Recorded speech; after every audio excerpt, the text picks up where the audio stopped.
Hola, muy buenas tardes. Me presento, mi nombre es Roberto Medina, soy director del Centro de Investigaciones en Arquitectura de la Universidad de Palermo y en nombre de la Facultad de Diseño y Comunicación y del mío propio, les doy a todas y todos la bienvenida a esta Comisión 10, la última de las Jornadas Interdisciplinarias de Arquitectura en Palermo, en su tercera edición. Las jornadas, como saben, pertenecen también a la agenda de la 19ª Semana Internacional de Diseño. El Centro de Investigaciones en Arquitectura fue creado por el doctor arquitecto Jorge Sarquís en 2015. En 2022, el centro se incorpora al Instituto de Investigación en Diseño y la primera acción fue crear estas jornadas y al mismo tiempo la línea de investigación 26, Perspectivas Interdisciplinarias en Arquitectura. Ambas están profundamente ligadas con el objetivo de compartir, reflexionar y debatir ideas y experiencias, las jornadas, e investigar, difundir y aportar nuevos conocimientos y acciones, la línea perspectivas, en pos de generar una agenda contemporánea en torno a las múltiples dimensiones de la arquitectura, una agenda pensada para y desde la región. Entendemos que, dada la complejidad de los fenómenos abordados, es imposible realizar la tarea desde la perspectiva de un único saber, por lo que el trabajo interdisciplinar es fundamental y es entendido entonces y llevado a cabo como un diálogo entre distintos saberes que a su vez estructuran y ordenan las jornadas. Es así que tenemos los diálogos entre arquitectura, proyecto y formación, los diálogos entre arquitectura, historia y teoría, entre arquitectura, ambiente y paisaje, entre arquitectura, técnica y profesión, y finalmente los diálogos entre arquitectura, política y sociedad. Este año forman parte de las jornadas más de 80 ponencias y exposiciones magistrales en las que han trabajado 165 académicos, académicas y profesionales de la arquitectura y de otras áreas de conocimiento, vinculados a 48 universidades de 15 países de Latinoamérica y Europa. Estas cifras demuestran el inmenso y valioso trabajo que se está realizando en nuestra región en torno a, a los temas enunciados. El objetivo de las jornadas es también visibilizarlos, internacionalizarlos y generar redes de intercambio y colaboración.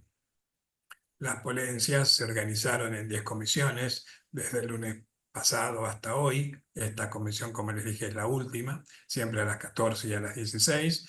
Y para cerrar cada día tenemos todavía las exposiciones magistrales que integran 5 mesas de diálogo siempre a las 18 horas.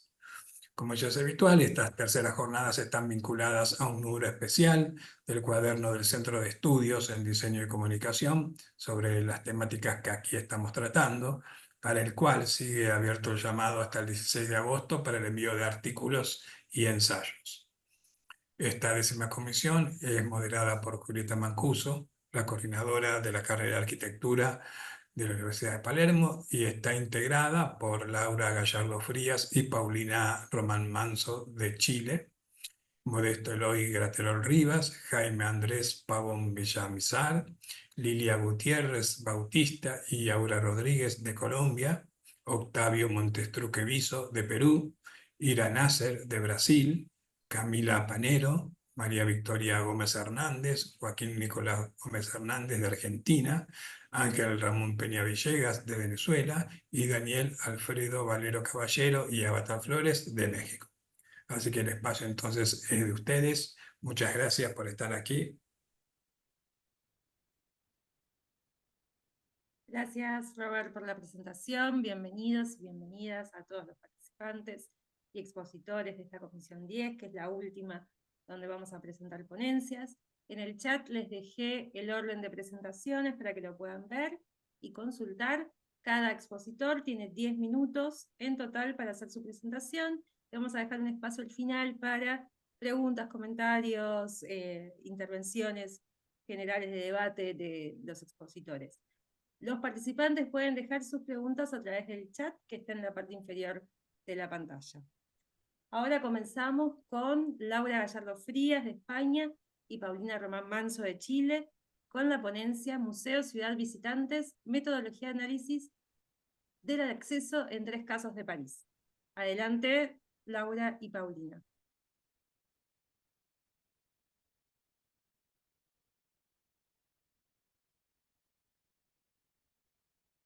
Ahí se ve bien.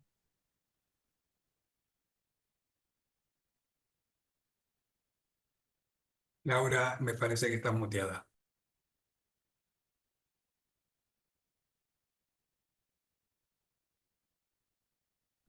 Ahora sí. Bueno, gracias, buenas tardes. Voy a presentar la ponencia titulada Museos, Ciudad Visitantes, Metodología del Acceso en 3 casos en París. Analizaremos el acceso en las obras arquitectónicas que albergan arte contemporáneo, la vinculación con sus visitantes y la ciudad.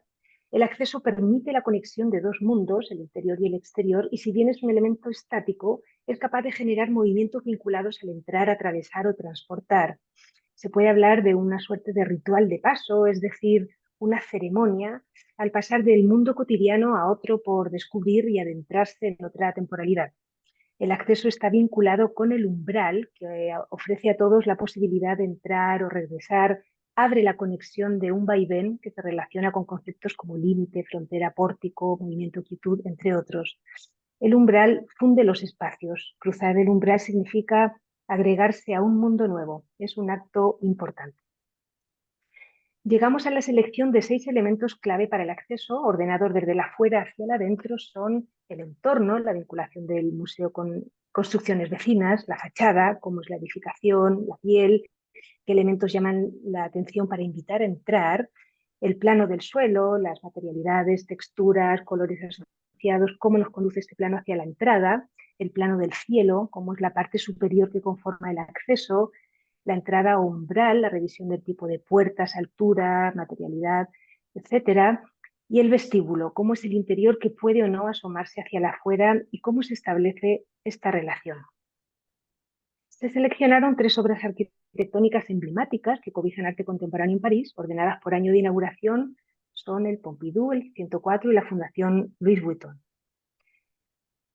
1. Georges Pompidou. Fue una idea revolucionaria, ¿no? Como sabemos, basada en la multidisciplinaridad cultural, rompió con los paradigmas anteriores, no solamente por sacar todas las instalaciones afuera, sino también por abrirse a la plaza. El proyecto ganador de un concurso internacional fue diseñado por Renzo Piano y Richard Roger, se inaugura en el 77 y tiene 17.000 metros cuadrados. El Pompidou tiene la misma altura que los edificios vecinos, pero resalta en su entorno debido a la fachada compuesta por ductos de todo tipo, diámetro, color. Incluso hacen visible esta edificación desde lejos.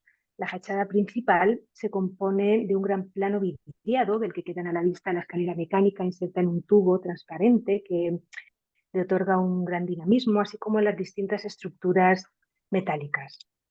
El plano del suelo tiene una estrecha vinculación con la plaza, que se inclina hacia el acceso principal y pareciera introducirse al centro. El plano del cielo está conformado por una gran marquesina vidriada que sobresale de la fachada para marcar el acceso principal. El acceso se conforma por un volumen ubicado bajo la marquesina. Las puertas exteriores tienen una proporción de 1,5 personas. Así, al disminuir la altura, tras las grandes proporciones de la fachada y de la plaza, se produce una suerte de juego de escalas, al acercar a la escala humana en el ámbito de control de seguridad y después volver a elevar fuertemente la altura en el vestíbulo. Este vestíbulo, que tiene una gran altura, que conforma un amplio espacio y funciona como una plaza conectando los distintos ámbitos. El 104 era originariamente una funeraria que fue reconvertida en centro cultural, definida como un lugar infinito de arte, de cultura e innovación, con un programa muy variado. Con 35.000 metros cuadrados fue inaugurado en el año 2008. Si bien en el barrio hay edificaciones de distintas alturas, el 104 se integra perfectamente, incluso desde lejos cuesta identificarlo. La fachada es antigua dentro de un contexto de edificios nuevos y se destaca el ritmo de llenos y vacíos. Existe una secuencia en el acceso conformada por 2 fachadas separadas por un patio. La fachada segunda sigue con la modulación y materialidad exterior. Sin embargo, se compone de un gran plano vidriado coronado por un arco de medio punto que amplía la condición y la vocación de este acceso inicial. El trabajo de suelo resulta muy interesante, ya que los adoquines pues, salen hacia el exterior, toman el color gris del asfalto de la vereda, marcando y llamando fuertemente hacia el interior. Al traspasar el umbral, estos adoquines se tornan de distintos colores de tonalidades ocres, y al pasar por la segunda fachada hay un cambio de pavimento que al interior se transforma en hormigón pulido. No existe ningún elemento en el plano del cielo que sobresalga para marcar la entrada, simplemente se indica a partir de la bóveda del acceso al centro. Tras este plano superior se pasa al cielo abierto en el patio que conecta ambas fachadas del acceso, y en la segunda fachada una viga de madera marca los accesos. La entrada se indica con una abertura en fachada conformada por una bóveda de gran altura. Esta idea de gran vacío se lleva al segundo acceso, donde existe un plano vidriado con dos puertas a escala humana que conectan con el interior. El vestíbulo es muy reducido, siendo su principal función conectar los distintos niveles del centro y dar información. 3. Fundación Louis Vuitton. Está ubicada en pleno bosque de Boloña.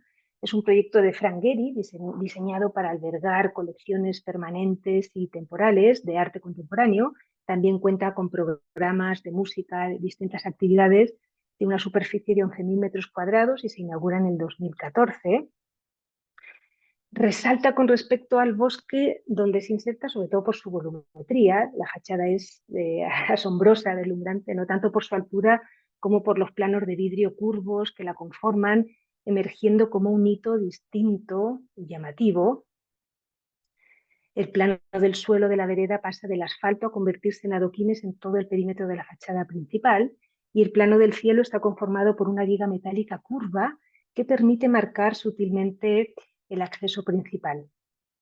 Hay casetas de seguridad antes de acceder, y la entrada está conformada por dos puertas giratorias y puertas correderas a ambos lados, todas vidriadas y situadas debajo del volumen curvo de la fachada. El vestíbulo es muy amplio, permite que se realicen simultáneamente distintas actividades y a su vez conectar los distintos programas. Sinopsis. Bueno, este pequeño método se podría utilizar en otros casos de estudio, considerando, por supuesto, que la debilidad de cualquier método es no mirar más allá de los puntos establecidos y, por supuesto, tener presente que siempre es mejorable. Con relación al entorno, será clave que constituya un hito, como sucede en la Fundación Louis Vuitton y el Pompidou, o bien que se mimetice con su entorno, como en el 104. Dos opciones que, si bien son contrapuestas, ambas son interesantes. También será fundamental que sea legible e identificable desde lejos y desde el propio barrio, que tenga una estrecha vinculación con el espacio público, como sucede con el Pompidou, que conforme una antesala para sacar el arte a la calle y abrir la experiencia con la comunidad, donde también se valoran los letreros que indican la presencia del centro. La vinculación con el entorno tiene una relación directa con la fachada, donde emergen las características de una piel sugerente, recomendable para denotar la presencia e invitación a entrar, como veíamos en la Fundación Louis Vuitton y en el Pompidou. Este último centro también tiene una cualidad remarcable que radica en la transparencia de su fachada, que permite percibir desde afuera el interior. Así se pueden considerar estos distintos grados de porosidad de la piel, donde a través de aberturas más pequeñas se deja entrever lo que sucede en el interior, y en uno mayor está la gran abertura que muestra, por ejemplo, el 104 para acceder. El plano del suelo juega un papel fundamental, se destaca en la accesibilidad universal que está presente en todos los casos de estudio, los distintos tratamientos para la continuidad interior y exterior. En lo que respecta al plano del cielo, al contrario de lo que se podría pensar, solamente el Pompidou tiene una gran marquesina que ayuda a conformar el umbral. La mayoría de los casos presentan el dintel como elemento para marcar el acceso. Se destaca un hallazgo, el de enmarcar o capturar el cielo, como veíamos en el 104, que consigue un vínculo muy especial, ya que abre y conecta con la dimensión espiritual, otorgándole a este centro aire y luz. Laura, queda 1 minutito y medio. Perfecto, estoy cerrando. Gracias. En el umbral es importante revisar 3 dimensiones: la altura en la primera puerta de entrada, que es clave en que su dimensión sea ajustada al visitante con la intención de envolverlo o arroparlo. El énfasis en esta experiencia solitaria del acceso también se evidencia en el ancho de las puertas, y la profundidad en el umbral vinculada con el espesor, que va a alargar la experiencia del acceso. En el vestíbulo, en todos los casos, salvo en la Fundación Louis Vuitton, el plano del suelo es de hormigón pulido y funciona muy bien, ya que al ser reflectante aumenta la luminosidad, conserva la limpieza y sobre todo se percibe como una suerte de superficie continua para deslizarse en ella sin distracciones y conectar con otros ámbitos y niveles. La mayoría de los vestíbulos funcionan como plaza. Además de los puntos estudiados, también hay que tener en cuenta como elementos que invitan a entrar las diferentes actividades, el programa, el tipo y la calidad de las obras expuestas, así como el juego de las distintas escalas, tan considerado por Álvaro Aalto, que generalmente continúa al interior del centro. Para cerrar, decir que consideramos el acceso como una pieza esencial en la vinculación de los museos y centros, en particular los de arte contemporáneo, para la vinculación con sus visitantes y la ciudad.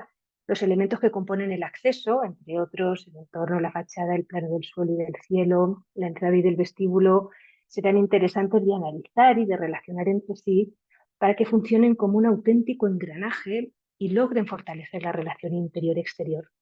Así se pone de manifiesto la necesidad de seguir reflexionando sobre el acceso para la conexión de los museos con los visitantes de la ciudad y de una constante investigación que potencie su coexistencia y sus estrechos vínculos. Bueno, muchas gracias. Muchísimas gracias, Laura, por tu presentación. Muchas gracias, Paulina, que también está acompañándonos. Y Gracias. es muy interesante cómo a través de esta presentación podemos pensar simbólicamente que la arquitectura es una sucesión de límites bien determinados, ¿no? Pero que el tiempo y el uso como que distorsionan esos límites, el interior y el exterior se meten el uno en el otro, se hacen más permeables y generan hechos urbanos, hechos sociales a partir de esa distorsión que hace el usuario de los límites. Muchas gracias, Laura, nuevamente. Gracias, Muchas Paulina. gracias. Ahora pasamos a Modesto Graterol Rivas, Jaime Andrés Pavón Villamizar, Lila Gutiérrez Bautista y Aura Rodríguez. Ellos son de Colombia y nos van a presentar la ponencia Desarrollo Territorial Inclusivo y Marca Territorio, Cosmovisión de las ciudades para crear intercambio cultural e identidad. Adelante. Bueno, muchísimas gracias. Bueno, muy buenas tardes y agradecido de que la Universidad de Palermo, específicamente arquitectura, pues pueda asumir esa línea de investigación de arquitectura, política y sociedad. Bien interesante, pues porque siempre en investigación queremos ser multidisciplinarios, pero siempre nos quedamos en una disciplina, ¿no? Este es un proyecto de investigación que tiene la Universidad de Santander para la ubicación geoespacial. La Universidad de Santander es una universidad que queda en el nororiente colombiano. En la ciudad de Bucaramanga está la sede principal, que es el departamento de Santander. Luego la ciudad de San José de Cúcuta, donde estamos nosotros, y hay otro campus que queda en Valledupar. Esa sería la parte de la costa colombiana. Este proyecto de investigación lo llevamos a cabo entre la doctora Aura, que es abogada, experta en marcas desde el punto de vista del registro. La doctora Lilia Gutiérrez Bautista, que es diseñadora y mercadóloga. El magíster Jaime Andrés Pavón, que estuvo ayer, por cierto, en una de las mesas con marketing ecológico. Él es diseñador y publicista. Y estoy yo, que soy economista. Y tenemos dos asesores, un arquitecto y un antropólogo para desarrollar. Bueno, la Topocoro es un embalse, es una represa que se hizo, y entonces una vez que se hizo, pues quedaba ese cuerpo de agua extraño en esas localidades, y a nosotros nos tocó un poco saber llevar cómo el desarrollo territorial inclusivo está asociado a las marcas. Generalmente hacemos las marcas, pero nos olvidamos pues, de ese desarrollo comunitario. En este sentido, pues nosotros abrimos un excelente marco teórico sobre la noción de desarrollo, es decir, comenzamos desde esa noción de desarrollo keynesiana, solamente economicista, que solamente veía el desarrollo de las ciudades a través del Producto Interno Bruto, hasta llegar a las nuevas nociones de desarrollo, y hoy pues podemos hablar de desarrollo local, desarrollo territorial o desarrollo comunitario.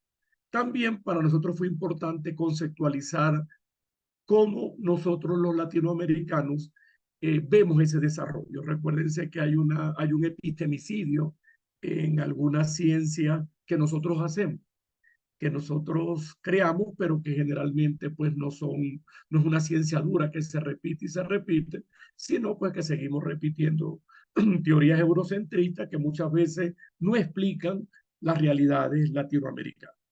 Y luego tratamos pues de ver ese desarrollo endógeno, ese desarrollo de personas, y entonces pues llegamos a relacionar desarrollo con marca territorio. Entonces, algo muy importante para nosotros fue que las variables espaciales son determinantes en la localización de la producción, los flujos de comercio, los aspectos sociopolíticos, culturales y ambientales del desarrollo.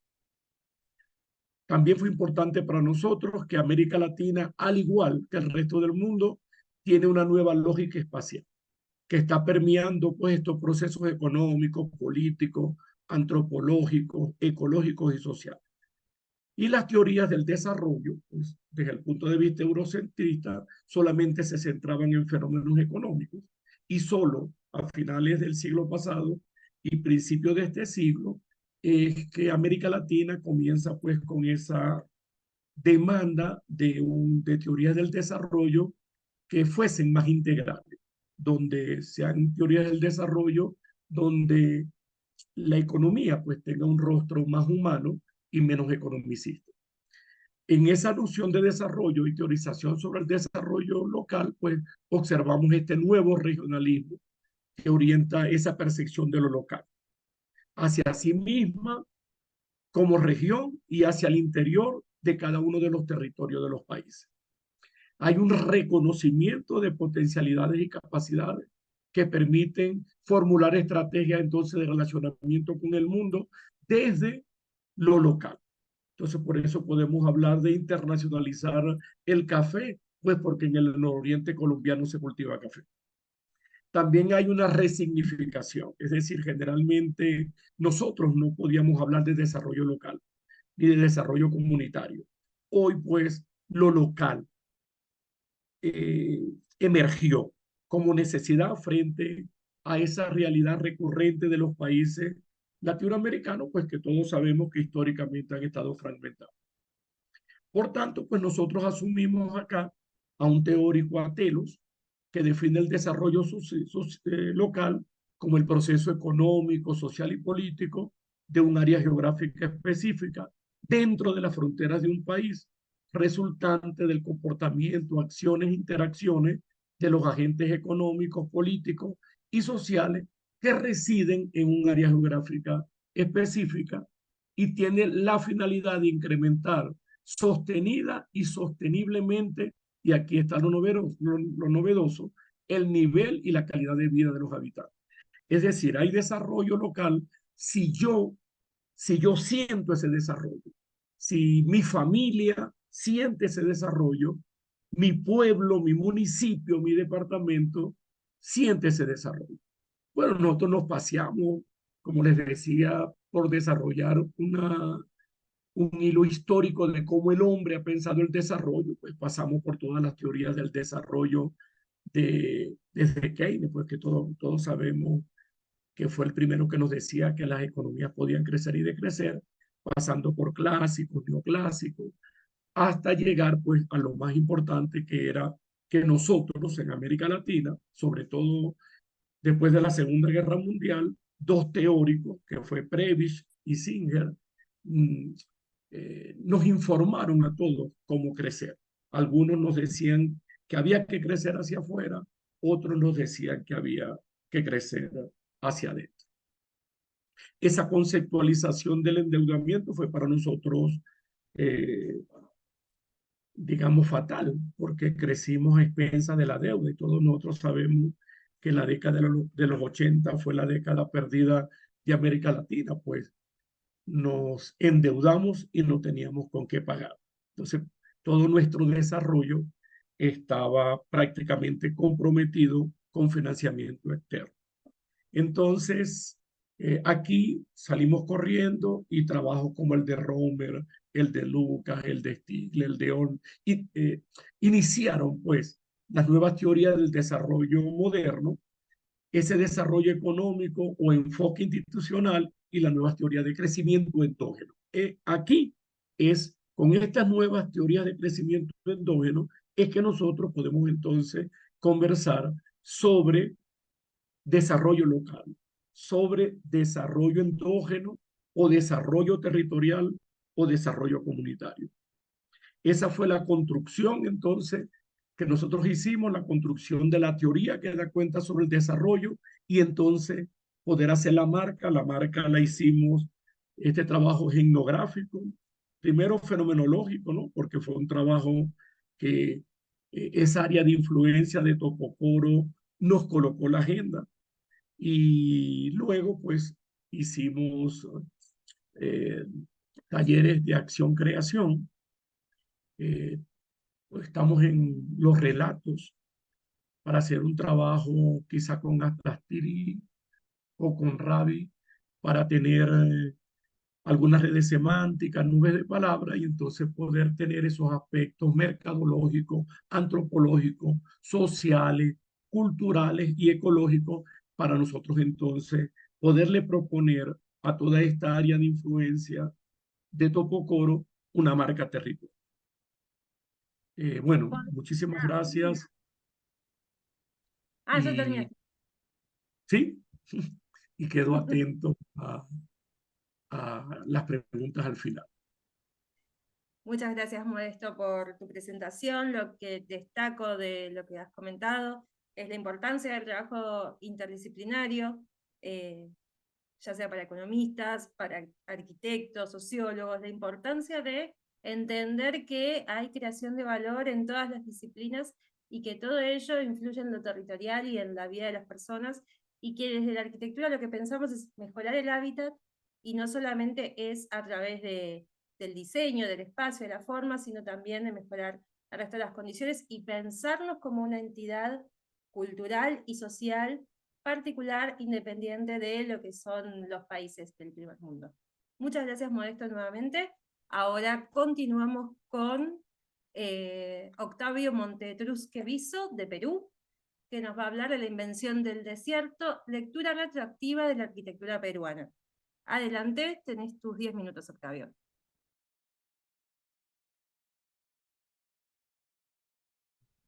Ok, ahora sí. ¿Qué tal? Buenas tardes. Ahora comparto. Gracias por la invitación y la oportunidad para presentar esta ponencia, que he titulado La invención del desierto, en realidad porque para la arquitectura peruana contemporánea, el desierto ha resultado un paisaje bastante importante. Como todo paisaje, el desierto también es una invención de la cultura. Entonces, durante la segunda mitad del siglo XX, la arquitectura peruana ha empezado a enfocarse en este paisaje y a partir de este paisaje empezar a entender algunas cualidades que luego han repercutido en un cierto tipo de arquitectura. El desierto aparece como esta especie de lugar mágico, de lugar inhóspito, en donde las huellas de la vida son solamente algo que yo puedo ver, como por ejemplo en la fotografía donde se ven abajo a la derecha estas huellas de la persona que está luego tomando la foto, y va a aparecer como un espacio absolutamente inhóspito, pero además inconmensurable. A pesar de que en realidad luego vemos que la ciudad crece también de esta manera. El desierto no es solamente este paisaje idealizado, sino que se está convirtiendo en una realidad urbana bastante importante en la ciudad de Lima. Entonces, por eso es que es importante poder comprenderlo y poder entender de qué manera el desierto ha producido la arquitectura peruana contemporánea. Una primera parte, creo yo que es importantísima pensar desde el punto de vista del arte, en donde justamente el cambio que se da hacia la modernidad tiene que ver con el desplazamiento del paisaje de un lado de la sierra con el movimiento indigenista para luego aparecer dentro de la costa, más bien con una idea de expresionismo abstracto, en donde, por ejemplo, Fernando de Cislo es uno de los representantes más importantes. Entonces, esta situación de empezar a mirar nosotros a la arquitectura como una cuestión que se refleja desde el pasado, es algo que en realidad es una actitud bastante moderna, ¿no? Artistas como Annie Albers, por ejemplo, encuentran también en los textiles prehispánicos una serie de patrones y una inspiración para poder empezar a producir un arte contemporáneo bastante más importante, ¿no? Entonces, bueno, Albers lo que hace son estos telares que además digamos, inspirarse en la iconografía también buscan representar las técnicas antiguas, ¿no? Y desde el Perú tenemos a Elena Iscue, que es también de inicios del siglo XX, una artista que empieza a buscar dentro de la iconografía una manera para poder construir una nueva estética de lo peruano y de lo identitario a partir de estas imágenes más bien prehispánicas, ¿no? Ella también se dedica a la elaboración de textiles, incursiona inclusive en el mundo de la moda, y todo esto de acá tiene que ver con la construcción de esta idea de modernidad basada en una cultura antigua. En esta misma época se empiezan a descubrir los complejos prehispánicos, más que descubrir en realidad abrirlos al público, y ese de aquí, que es Puruchuco, un pequeño palacio prehispánico dentro de la ciudad de Lima, se convierte probablemente en uno de los puntos más importantes.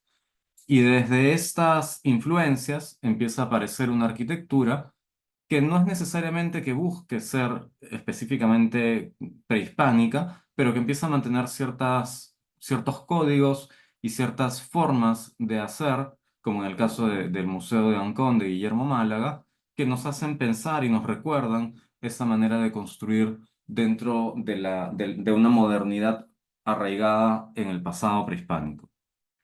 Luego van a aparecer ciertas situaciones que nos empiezan a dar pistas sobre cómo se compone toda esta arquitectura. Nuevamente, desde el arte, hay algunos artistas que además, curiosamente, han sido también arquitectos, estudiaron arquitectura y luego se dedicaron al arte, como Emilio Rodríguez Larraín. Empiezan a hacer esos ensayos en donde vemos que existen características de la composición, como son la utilización predominante del muro, la idea de componer a partir de unos fragmentos y cómo estas dos situaciones empiezan a construir también algunos espacios. Estas obras, como les digo, van a ser obras que tienen una conexión con la estética prehispánica, pero ya no por una búsqueda voluntaria, sino más bien por el uso de ciertas características compositivas. Probablemente uno de los arquitectos que mejor maneja este tipo de cosas es Emilio Soller, que a partir de la construcción de estos fragmentos empieza a hacer unas obras con una estética totalmente contemporánea, pero que fácilmente se pueden conectar con este pasado y que es al final de cuentas también el tipo de arquitectura que se relaciona con el paisaje del desierto. Este que es el edificio Ajax Hispania, probablemente el más representativo dentro de su carrera, no solamente toma una idea muy racional de organizar la planta, sino también que incorpora elementos como por ejemplo la escalera central, que nos hacen recordar algunas secuencias espaciales del mundo prehispánico. Pero no solamente vamos a ver características del pasado milenario, sino también vamos a empezar a ver una idea de entender la ciudad como un lugar en el que hay muchas capas de construcción, en el que además el aparente desorden en realidad lo que hace es dar un lugar con muchas influencias y con muchas posibilidades también de desarrollar la cultura, ¿no? Desde los dibujos críticos de Héctor Velarde, en donde muestra justamente todo este caos, ¿no? En este de acá, por ejemplo, que se llama calle tradicional en proceso de ensanche según reglamento, lo que vemos es lo que él mismo definía como la ciudad del peine roto, ¿no? Es decir, una gran variedad de alturas y una tremenda diversidad que es absolutamente contrario al orden y la homogeneidad que podemos pensar que es la ciudad, ¿no? Y eso de acá se da porque hay un momento específico a mediados del siglo XX en donde Lima empieza a crecer de manera exponencial. En los dibujos de arriba vemos que estos cuatro de aquí corresponden más o menos a 400 años de expansión de la ciudad, mientras que los de abajo son solamente los últimos 50 años. Entonces vemos que la ciudad ha crecido de manera desproporcionada. Dentro de eso de aquí se empieza a perder un poco de la tradición hispánica y algunos arquitectos, además apoyados ya en, digamos, en un momento de una teoría un poco más posmoderna, empiezan a tratar de recuperar, como el caso de García Brais con el agrupamiento Chabuca Granda, que no solamente recupera la idea del balcón corrido, a pesar de que lo replantea funcionalmente, sino que también trabaja la composición a partir de los patios y nuevamente también se conecta esa idea del uso de los muros y de los fragmentos para poder componer la totalidad de la obra. Esos acá son los patios interiores, además uno que funciona más como un patio de casona colonial, el otro que funciona más como un patio de quinta, ¿no? o de barrio. Entonces, a partir de estas ideas se empieza a reconstruir la memoria de la ciudad. Y otro trabajo importante también es el que hace Juvenal Baraco en su taller de diseño, en donde junto a sus estudiantes empieza a hacer levantamientos de diferentes sectores de la ciudad para empezar a encontrar ciertos patrones de composición, ciertas tipologías, como en este caso el zaguán, el corredor y el patio, que en algunos casos se ven bien establecidos y en otros casos se ven más bien transformados. O la idea también de entrar dentro de la manzana, dentro del bloque urbano, para empezar a descubrir ciertos corredores interiores que empiezan a organizar toda la lógica interna de la ciudad.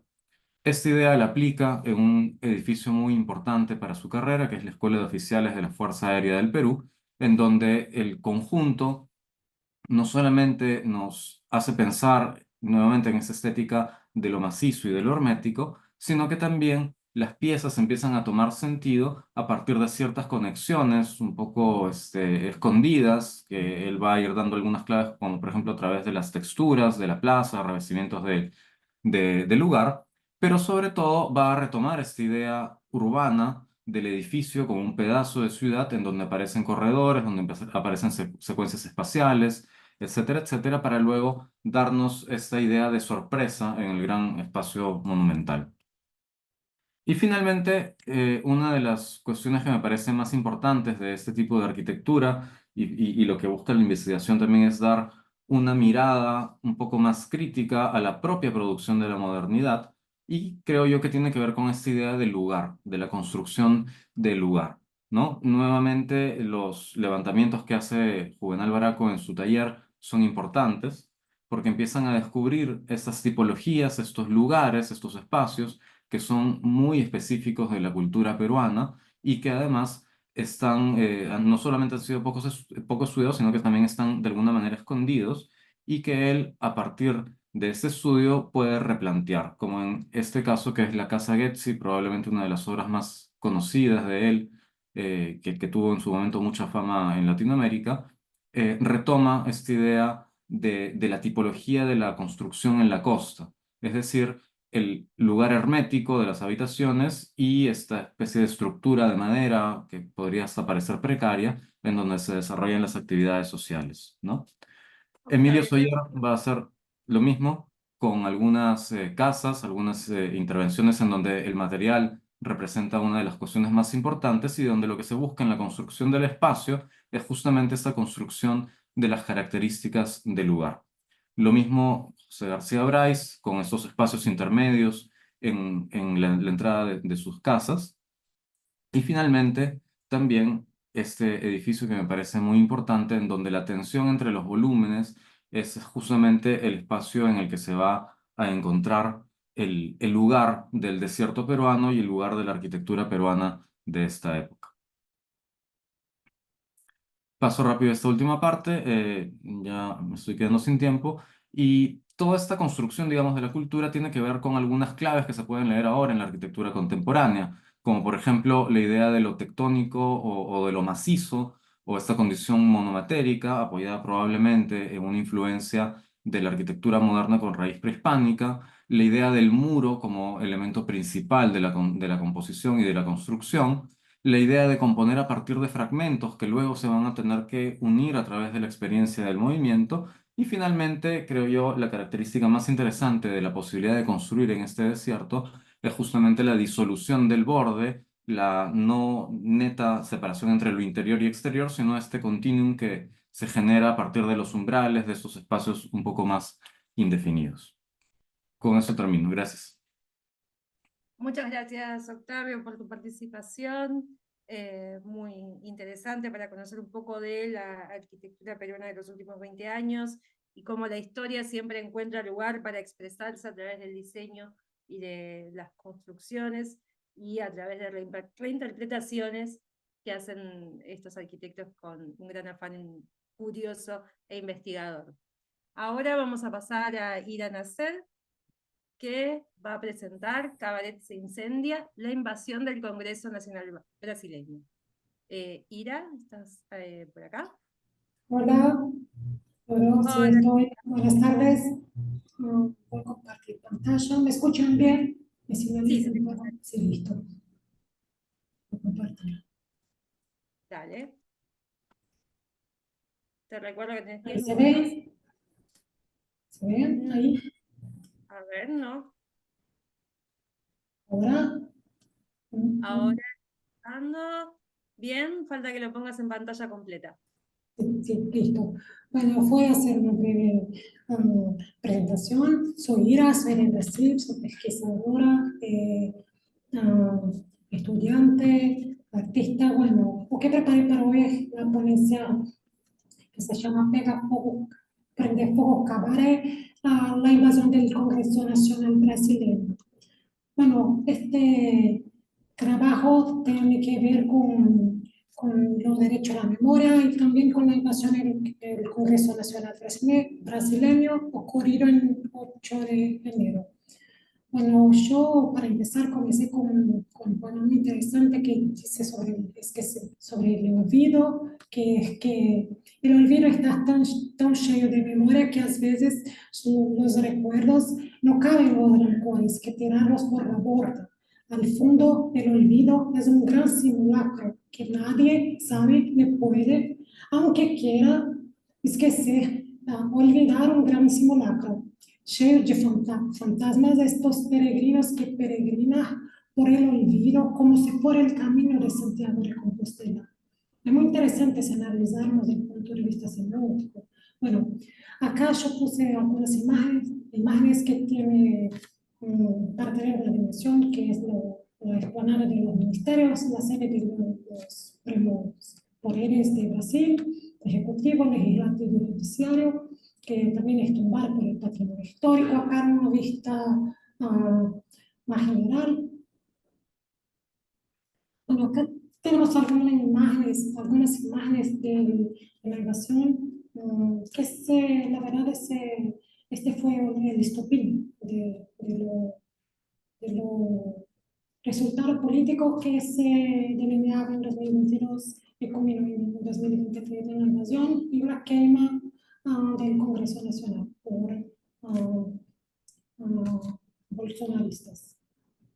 Acá tenemos algunas obras destruidas que trato de poner en cruce como el diseño y también como la arte, la arquitectura, los documentos históricos pueden también se convertir en algo de alguna forma de cuestiones muy políticas, muy sencillas ainda hoy, que cuentan su historia también del periodo dictatorial, algunos de estos. Bueno, por acá tenemos esta mesa de un diseñador brasileño muy importante.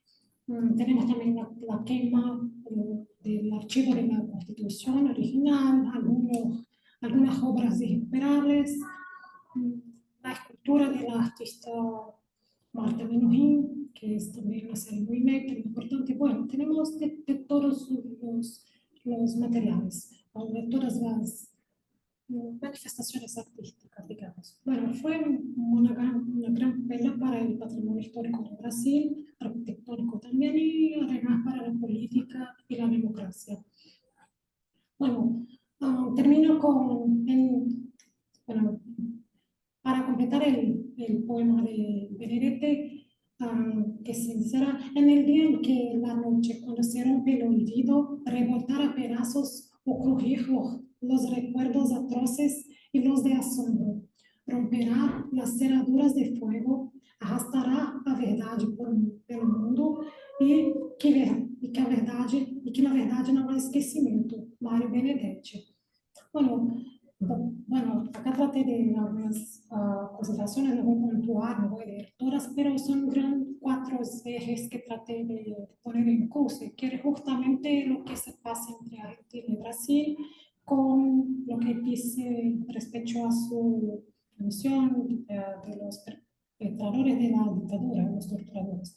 Otro también que se pasa es como el cruce entre arte pública puede también convertirse en un espacio de ataque, detonante, también de reivindicaciones y cómo la arte se convierte en este sentido. Y también me propuse trazar algunos paralelismos entre las políticas públicas de memoria que se hicieron y sigue haciendo en Brasil y que muy diferentemente Argentina tiene otro escenario. Bueno, traté de hacer esto por un detonante que ocurrió en Brasil, que es la invasión al Congreso. Habla estilo muy tupiniquí, como fue la invasión del Congreso americano. Bueno, es esto. Espero que tengan oído bien por lo castellano. Es esto. Muchas gracias. Muchas gracias, Ira, por tu presentación.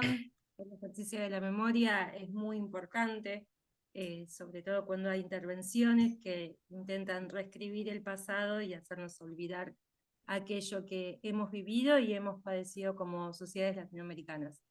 Muchas gracias. Ahora damos paso a Camila Panero, María Victoria Gómez Hernández, Joaquín Nicolás Gómez Hernández, son de Argentina, y nos van a presentar la ponencia Habitar Diversidad, dispositivos de diseño participativo en vivienda colectiva no familiarista. Adelante. Hola, ¿nos escuchan bien? Perfecto, y se ve bien. Ah, bárbaro. Bueno, nosotros venimos a compartirle la experiencia de los últimos 2 años que hicimos de manera interdisciplinaria. Yo soy arquitecto, Camila es politóloga, somos un grupo de arquitectos, arquitectas, politólogas. Y nuestro proyecto trabaja dispositivos participativos en vivienda colectiva, no familiarista, desde una perspectiva de construcción de vivienda colectiva diversificada. Y lo que les venimos a compartir son las distintas actividades que venimos haciendo para poder desarrollar ese proyecto. Bueno, en primer lugar, las preguntas que orientan, digamos, nuestra investigación tienen que ver con qué aspectos de una vivienda sostienen sus características heteromachistas, androcéntricas y familiaristas, cuáles son las estrategias arquitectónicas para desarticular estos aspectos, qué actores sociales nos permiten tensionar al límite y con ello evidenciar estas cuestiones, y si son estos aspectos relevables, cuáles son las dimensiones cuantitativas y cualitativas que lo componen. Para responder la primera pregunta, lo que hacemos es acudir a, las referencias bibliográficas, la construcción de un cuerpo bibliográfico que ya veníamos teniendo, ampliarlo y ponernos en diálogo con categorías y puntos de acuerdo que desarmen algunos supuestos sobre el proyecto de la vivienda, y eso nos arrojó la selección de 3 características que nos parecen menesteres para entender la vivienda desde una perspectiva no androcéntrica. Una es la flexibilización de los espacios, entendiendo la multiplicidad de usos, el no estancamiento de una habitación o un local, una estancia arquitectónica en una sola forma de utilidad. La desjerarquización de los espacios, entendiendo que generalmente se privilegian o benefician espacios para el ocio y para el estar, que comúnmente desde el movimiento moderno están configuradas a las referencias masculinas del hogar, que son quienes trabajan fuera del hogar y vienen a descansar, y no contemplan la jerarquización de las tareas de cuidado, cocina, lavado, como lugares a dar relevancia en el proyecto de la arquitectura. Y otra es la construcción de espacios para la sociabilización, pensar espacios comunes, colectivos, de encuentro en el orden de la vida cotidiana, que permitan compartir y desarrollar tareas en conjunto y en comunidad. Bueno, en cuanto a las estrategias para deconstruir o desarticular estos aspectos, como colectivo, que somos parte del colectivo Digna Barria, creemos que son los instrumentos de coparticipación, que es la voz de quienes van a habitar estos espacios, la que tenemos que escuchar y relevar para poder crear un espacio que se adapte mejor a las necesidades. Bueno, hemos desarrollado, como les decía, como colectivo distintas experiencias de coparticipación y talleres participativos. El último que hicimos fue en el mes de marzo, con profesionales en el Colegio de Arquitectos de acá de Rosario, en donde, bueno, pusimos también en juego el dispositivo que ya les vamos a contar. En ese sentido, y pensando qué actores sociales nos permiten tensionar al límite y con ello evidenciar estas cuestiones en el proyecto de la vivienda, sí que nos interesa trabajar con los agentes o las identidades que se encuentran en las márgenes del sistema heteropatriarcal, y encontramos en la comunidad travesti trans un actor, un cuerpo de actrices que nos parece sumamente relevante.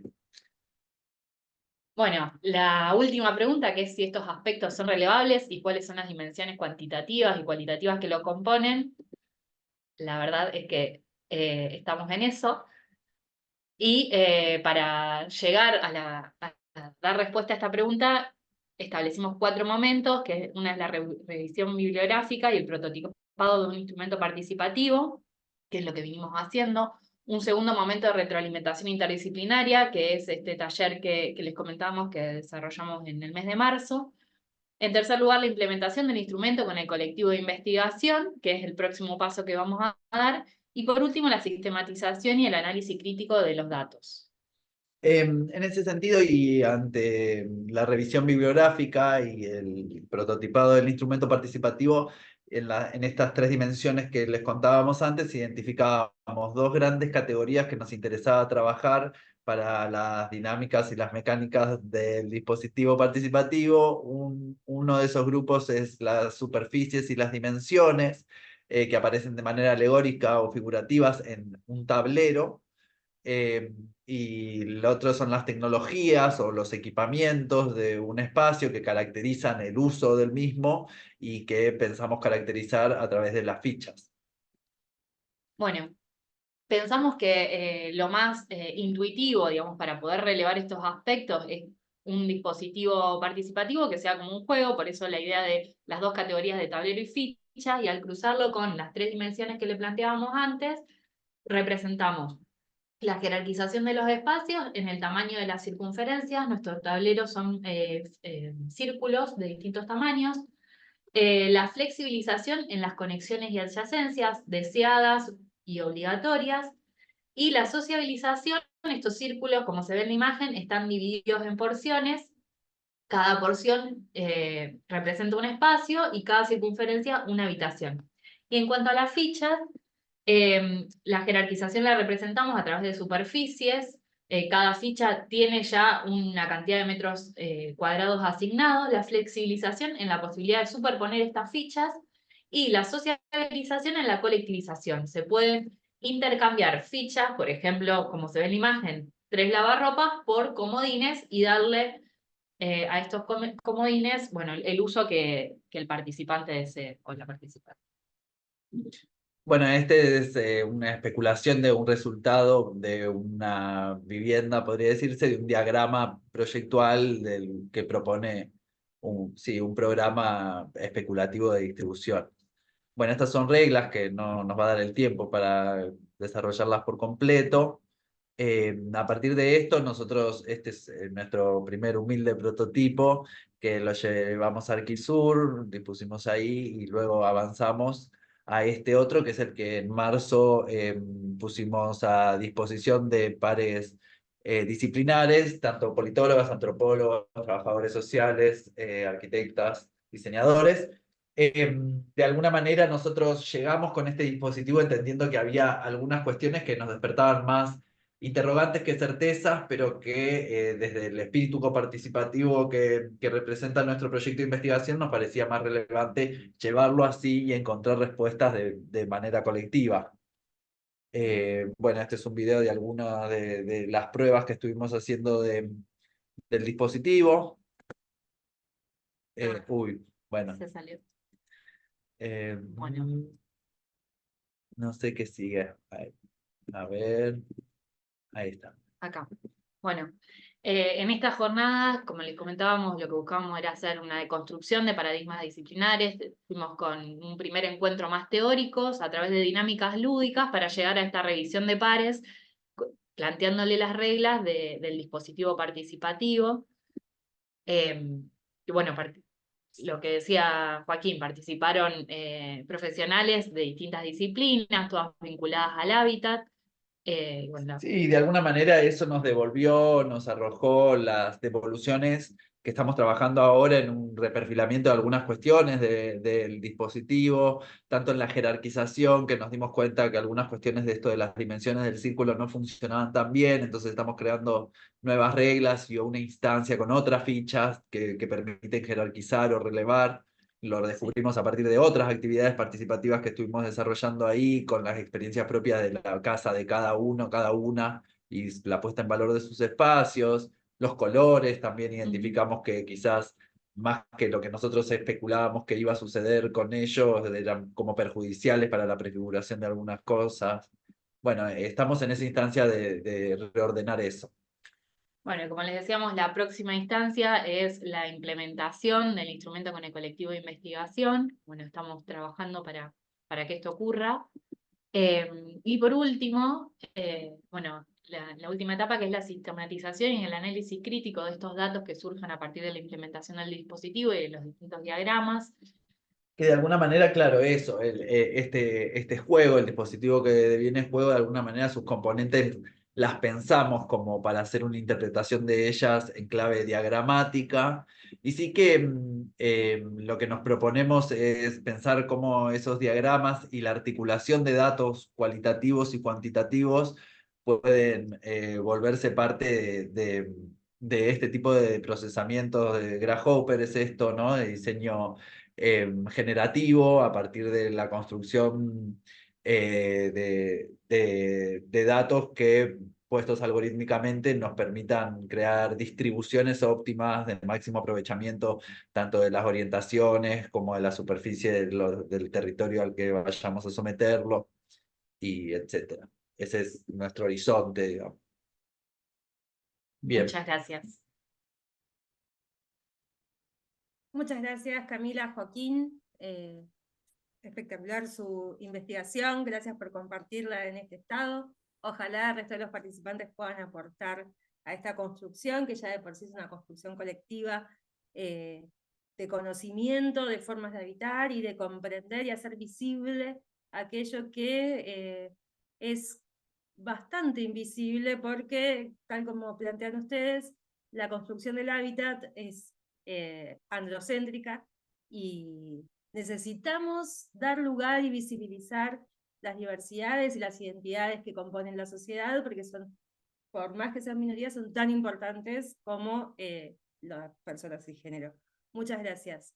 Ahora vamos a continuar con el proceso de diseño como un diagrama de flujo proyectual de Ángel Ramón Peña Villegas, de Venezuela. Ángel, te damos paso a vos y a tus 10 minutos. Muchas gracias, chicos. Hola, muchas gracias. ¿Se me escucha bien, verdad? Creo que sí. Perfecto, se te escucha. Perfecto. Vale, voy compartiendo. Un momento. Listo. Bien, pues nada, yo vengo para compartir con ustedes este trabajo, esta investigación que lleva ya tiempo y principalmente tiene que ver es cómo vamos procesando, cómo es el proceso de diseño, pero ahora desde una perspectiva de un diagrama de flujo que nos ayude a tomar decisiones, pero sobre todo que ayude a fomentar la autonomía dentro del proceso de diseño, cosa que es muy, muy importante. Todos manejamos el diseño, pero en algunas ocasiones no somos conscientes del mismo. La idea acá es hacernos conscientes de ello, poderlo gestionar de mejor manera y saber en qué momento incluir componentes digitales o analógicos dentro del proceso de diseño, hacernos más conscientes de él en líneas generales. Entonces, parto de la pregunta que en algún momento me hice y que todos los que estamos dentro del diseño a nivel académico, a nivel profesional, surge. ¿Es posible ver lo que alguien imagina? A nivel académico, podemos ver lo que el alumno tiene en su cabeza cuando quiere presentarnos un proyecto. A nivel de oficio podemos ver lo que el cliente quiere y viceversa. El alumno sabe lo que yo pienso, el cliente sabe mi idea. Es una pregunta que, aunque parezca muy trivial, tiene un fondo, porque en la medida en que podamos comunicar estas ideas, el proceso de diseño se hace mucho más fluido y la toma de decisiones, que es la que nos interesa, se hace de mejor manera, se hace de manera eficiente, ¿vale?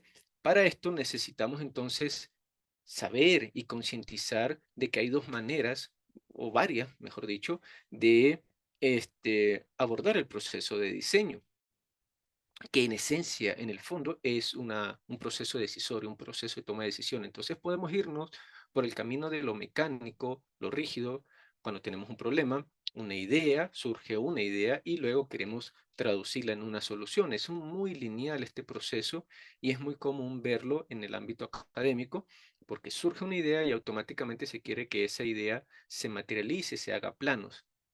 Es un poco rígido y está incluso lleno de frustraciones, porque cuando no logramos casar la idea con la planimetría, surge un problema. Por el contrario, cuando entendemos que ese proceso de decisiones es orgánico y es flexible, en el que se puede ir hacia atrás, revisar lo que hemos planteado, ir moldeando la propuesta, es mucho más amigable. En este orden de ideas, se establece el proceso de diseño a partir de 3 momentos. El primero, que es la concepción, donde la intuición juega un papel importantísimo y nos permite pasar al segundo, que es la gestación, un momento álgido de mucha información, de mucho intercambio de energías y de gestión de información, donde se prescribe la propuesta que se está pensando para llegar luego a la concreción, donde hay una descripción, hay un producto que se describe. Aunque haya pasos sucesivos, esto no significa que se camine solo hacia adelante. Es un proceso que se puede revisar, se puede ir hacia atrás, conectar puntos, tomar decisiones y en esas decisiones de nuevo ir avanzando en el proceso. Es un constante flujo, de allí la idea de trabajarlo como un diagrama de flujo proyectual, de flujo de decisiones. Genéricamente podríamos ver el proceso de diseño con este diagrama, donde hay una solicitud de diseño y establecemos un énfasis. Es decir, hay intuición, hay prescripción, hay descripción, y ese énfasis nos va a llegar a una base de datos que ya la vamos a ver en un momento, una base de datos que nos permite establecer estrategias metodológicas proyectuales para avanzar sobre el trabajo. Esas estrategias definen el momento proyectual en el que estamos, el que les mencioné hace un instante, en la concepción, gestación o prescripción. Una vez estamos allí, podemos y necesitamos visualizar lo que estamos planteando, sea de manera digital o analógica, pero con la intención de tomar una decisión si eso que estamos visualizando es discutible y sobre todo coherente con la solicitud de diseño y con nosotros como diseñadores. Si es un sí, tenemos una propuesta. Si es un no, necesitamos actualizar la base de datos que hemos utilizado o las estrategias metodológicas para visualizar eso. El proceso de diseño, por tanto, en esta concepción, gestación y concreción, tiene un equivalente con el oficio. Hablamos de ideas preliminares, anteproyecto, proyecto, cada uno con una intensidad de trabajo.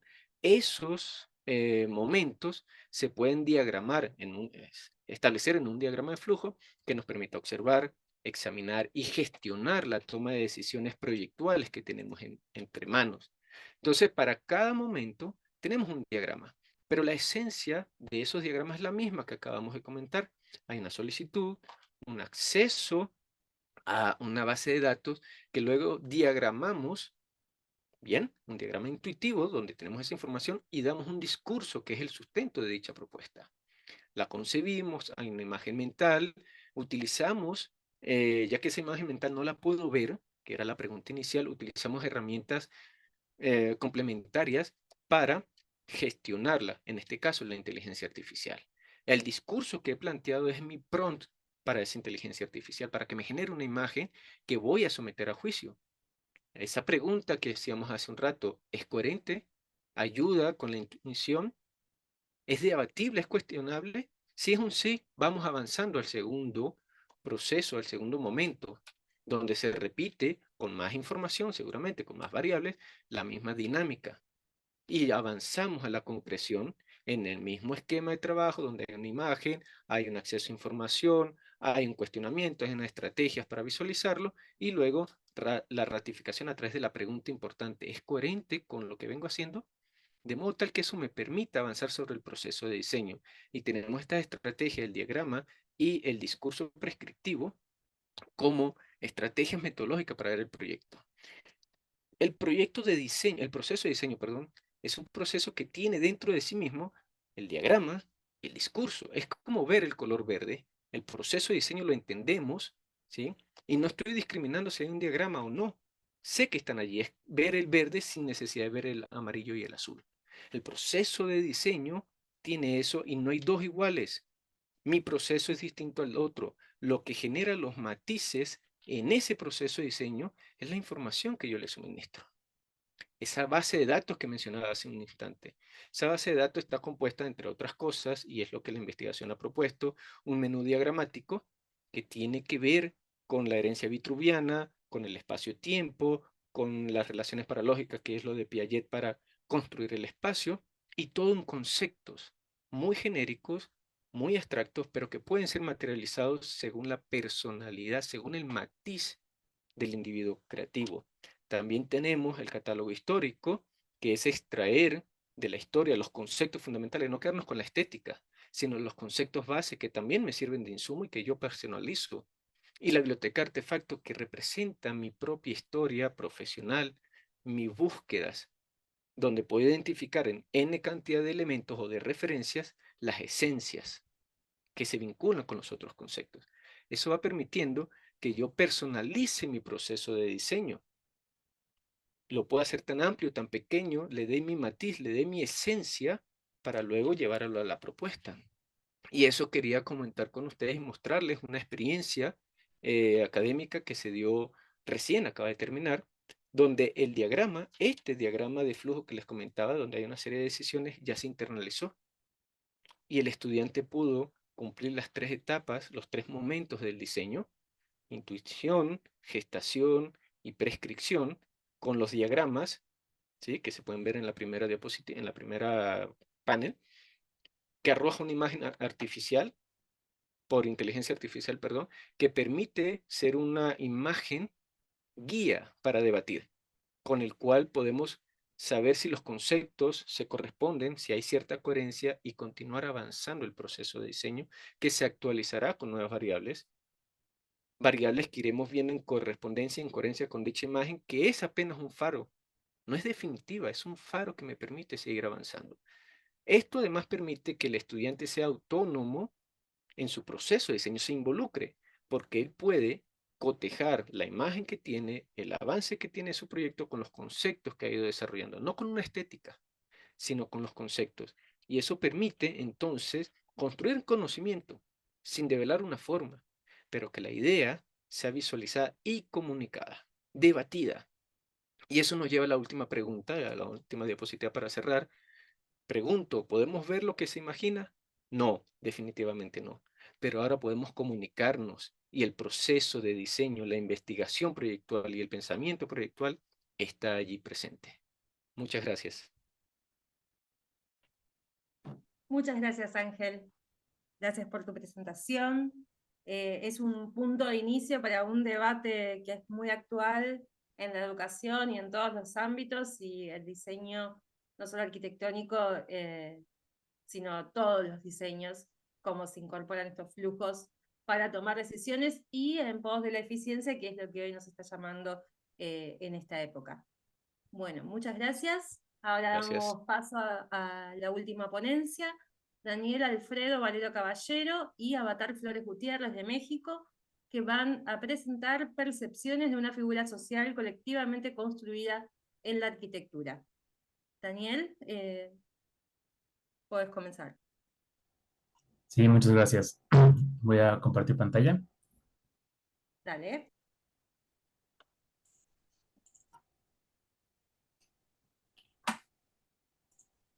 ¿Listo? ¿Sí la ven ahí?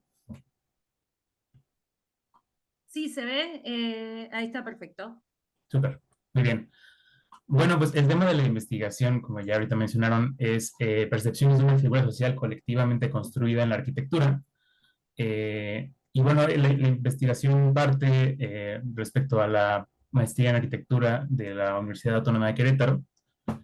Y bueno, el fundamento principal de la investigación viene un poco desde el histórico de mi formación como arquitecto, en donde recurrentemente me iba topando diferentes momentos de mi vida profesional, en donde regresaba a mí este pedazo, ¿no?, de tira cómica de Kino, que, que de alguna manera terminé un poco modificando para la investigación. Pero bueno, hablaba un poco de este enaltecimiento, esta figura, este ego que existe respecto a la profesión arquitectónica, y que sentía que se empezaba a meter o empezaba a entorpecer los procesos disciplinares, tanto en la formación como en la producción arquitectónica. Entonces, de ahí surgió la idea de hacer esta investigación en donde eh, queríamos empezar a notar cuál era esta percepción que se tenía de la arquitectura, pero no tanto respecto a lo que sucede afuera de la arquitectura, sino lo que viene sucediendo dentro de los procesos de disciplina. Entonces, tenemos la percepción social generalizada de la arquitectura, que vendría siendo este punto de intersección. Existe una parte que corresponde a la imagen colectiva que se tiene de los arquitectos de manera generalizada, y por otro lado tenemos esta figura que se le llamó en la investigación la figura del arquitecto, en donde esta es esa figura que tal vez, según la hipótesis de la investigación, podría entorpecer estos procesos disciplinares, que son los que vienen regulando la manera en la que se va produciendo las distintas actividades de la disciplina, ¿no?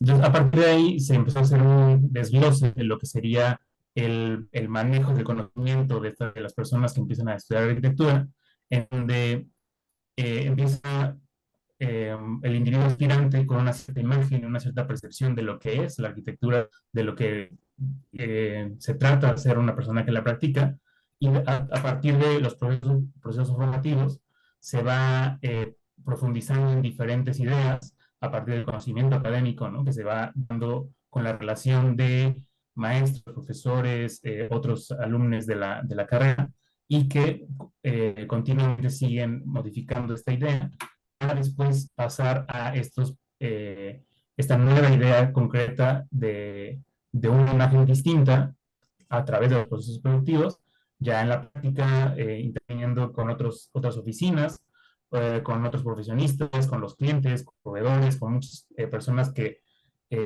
pues influyen en este proceso profesional, para tener distintos momentos de una imagen que va evolucionando de manera continua. Y entonces es en estos periodos de transformación, ¿no?, o esas transiciones, en donde se encuentra como el gran valor del entendimiento de esta figura colectivamente construida, en donde para esta sección, ¿no?, de nuestra participación, quisimos hablar de lo que pasa en la parte de la enseñanza, ¿no?, de los estudiantes de arquitectura, a partir del conocimiento académico. Entonces, esa transición fue en la que nos focalizamos. La investigación general de la tesis abarca, digamos que todo, ¿no?, la transformación de esta percepción desde un inicio hasta el fin, pero lo seccionamos aquí para poder compartir un poco el desarrollo de una herramienta que nos permitiera recabar esta información y poder empezar a interpretar cuál es la percepción que se tiene respecto a la arquitectura y las personas que la practican. Para eso pasamos a diseñar un instrumento metodológico que le llamamos en la investigación un levantamiento perceptual, el cual tenía unos ciertos retos, ¿no?, unas ciertas necesidades, en el cual teníamos que brincar esta barrera de desconfianza que a veces se tiene por parte del alumnado a alzar la voz, a participar, a dar su opinión, ¿no? Y por otra parte, el segmento de la obtención de información, que era importante para la recabación de la tesis. Entonces, para eso pudimos desarrollar a través de dos métodos, ¿no?, los mapas corporales, y otra una etnografía de percepciones o perceptual, en donde los mapas corporales nos permitieron hacer un acercamiento mucho más directo con el alumnado para relacionar ciertas cuestiones a su persona, a su corporalidad, ¿no? Y de ahí romper un poco esa barrera, generar un poco de confianza, y después esta metodología de etnografía perceptual, en donde desde diferentes contextos, de manera muy personalizada, se fue recabando la información que se requería para entender la construcción de esta figura colectivamente construida. Entonces, gran parte de los resultados que vamos a exponer el día de hoy vienen un poco de ahí, ¿no? Vienen un poco de conocer si hasta dónde va la recopilación de información respecto a estas perspectivas, pero sobre todo entender el manejo del instrumento para entender sus potencialidades y lo que podrían aportar, ¿no? en manipulaciones futuras. Entonces, en los resultados, la primera parte del ejercicio se hizo a partir de esta sesión de mapas corporales que mencionábamos, en donde se les pedía hacer una especie de radiografía de lo que sería ser el arquitecto, ¿no? Y así el arquitecto con comillas, un poco con esta cuestión de evidenciar o intentar identificar estos sesgos que existen a veces en cuestión de género respecto al desarrollo de la arquitectura. Y entonces, dentro de los resultados, el alumnado manifestó de manera gráfica, ¿no? Algunos con un poco más de destreza que otras, ¿no? Ciertas intenciones que fueron focalizando dentro de sus propios cuerpos respecto a lo que implicaba el quehacer arquitectónico. Dentro de esto prevaleció en una gran cantidad una figura de un arquitecto constructor, que es algo que sucede mucho acá en México. En México tenemos esta figura dual, ¿no? Donde el arquitecto se encarga de la construcción y también del diseño, y por muchos lados se encarga de ambas, ¿no? Entonces, existe también un poco de ambigüedad dentro de esos procesos constructivos, y de manera inicial, ¿no? O sea, como que lo que más prevalece en los primeros semestres de la carrera, sobre todo, es esta imagen del arquitecto constructor, ¿no? Después de ahí empezamos a profundizar en ciertos temas respecto a una percepción inicial de la arquitectura, en donde fuimos notando cierta tendencia a que se fuera complejizando la idea de la arquitectura, ¿no? En una cuestión inicial, pues hablaban de cuestiones artísticas, estéticas, compositivas, y ya después van viendo que se empieza a complejizar el qué hacer y se va imprimiendo en esta imagen que ellos tienen. Después de ahí se pasó a las motivaciones de estudio que fueron teniendo, ¿no? En donde, dependiendo del trasfondo de cada persona, hablaban de confusiones vocacionales, pero prevaleció una idea de las cualidades artísticas o creativas que deberían tener las personas que practican arquitectura. Y algo importante fue un encuentro en esta mejora o posibilidad de mejora social que prevaleció también. Las opiniones de la Escuela de Arquitectura que se recopilaron también fueron buenas, de buen aprendizaje, pero también cierto desgaste, ¿no? A los ritmos por la presión de los distintos trabajos y la carga académica que se tiene en la universidad. Se preguntó también por la experiencia con los docentes, hubo buenos comentarios en general, pero prevaleció una cierta etiqueta donde se habló de notarse una cierta vocación docente, donde las personas que tenían mayor vocación podían transmitir mejor sus conocimientos y también imprimir esto en una buena clase o en un buen aprendizaje. Y por último, las actividades y dinámicas que existen en la carrera, ¿no? Y hubo un cierto gusto por las repentinas, que son estos ejercicios rápidos de pocas horas, pocos días, ¿no? Para generar ideas rápidas, ¿no? Visitas al sitio, congreso, talleres, los laboratorios. Entonces, el gusto prevaleció por las actividades en sí, pero se evidenció también esta cuestión de que existe una saturación de actividades y a veces falta tiempo para realizarlas todas, y sobre todo para añadir cuestiones de actividades culturales, deportivas, ¿no? O recreativas. Y se cerró la dinámica con otra, ¿no? Especie de monografía respecto al propio cuerpo, donde ellos se imprimieran dentro de su yo futuro para ver cómo se imaginaban una vez regresando de la carrera. Entonces, prevaleció la idea también de una práctica propia, de tener ciertos elementos de autonomía, ya sea respecto a una práctica enfocada al diseño o enfocada a construcción, pero también algo a notar fue este anhelo de un bienestar o un balance, ¿no? De trabajo-salud. Entonces, esta fue también como las imágenes que se generaron. Y bueno, ya como una cuestión de reflexiones finales respecto a estos resultados encontrados, pues no fue tanto esta parte de, como les digo, de la recopilación de información que sí va dando ciertas pistas porque todavía está en una etapa preliminar y falta terminar una etapa de categorización y de profundización, pero creo que algo que es muy importante de este ejercicio es empezar a valorizar la experiencia del alumnado de una manera más profunda que con los instrumentos tradicionales de evaluación, que por acá en México prevalece esta idea de las encuestas docentes y otros ejercicios que de repente a veces hay, ¿no? Donde son cuestionarios muy rígidos, ¿no? Donde no podemos percibir todas las ideas que hay respecto a las dinámicas de la carrera. Entonces, entender cómo se perciben estos procesos de enseñanza nos posibilita a una mejora continua en los programas universitarios y mejora las dinámicas de comunicación entre alumnado, docentes, administrativos, generando las posibilidades también de nuevos modelos de enseñanza que abarquen distintas posibilidades respecto al programa en sí, pero también a las formas en las que se van dando estas dinámicas y estos procesos. Entonces, creo que ya por ahí voy para el final, pero bueno, muchas gracias. Muchas gracias, Daniel.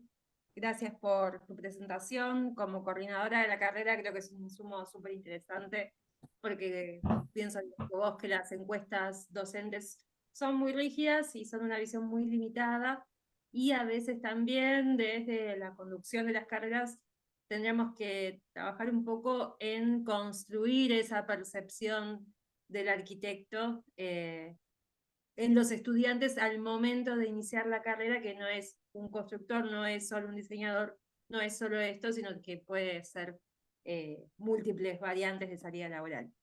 Muchas gracias, esta fue nuestra última presentación. Abrimos el espacio de debate, tenemos unos minutos todavía. Si alguien quiere comentar algo sobre la presentación de alguno de los colegas, adelante. Pueden hacer preguntas. Creo que hay algunas preguntas para Octavio en el chat, que no sé si las respondió por ahí o quiere hacerlo oralmente. Desde ya les agradecemos. Las jornadas terminan hoy con la presentación magistral de las 6 de la tarde. Los invitamos a que participen, a que se sumen. Con el resumen de las ponencias vamos a publicar un cuaderno del Instituto de Investigación de la carrera de Arquitectura. Nada, ¿alguien quiere brindar alguna conclusión, hacer algún comentario? Los invito a que participen.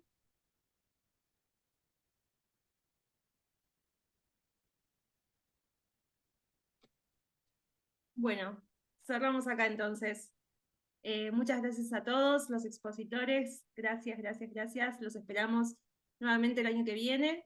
Como dijo Roberto al principio, última semana de agosto tendremos la 4ª edición de las jornadas, así que los esperamos y son bienvenidos a seguir colaborando con la Universidad de Palermo en investigación. Muchas gracias.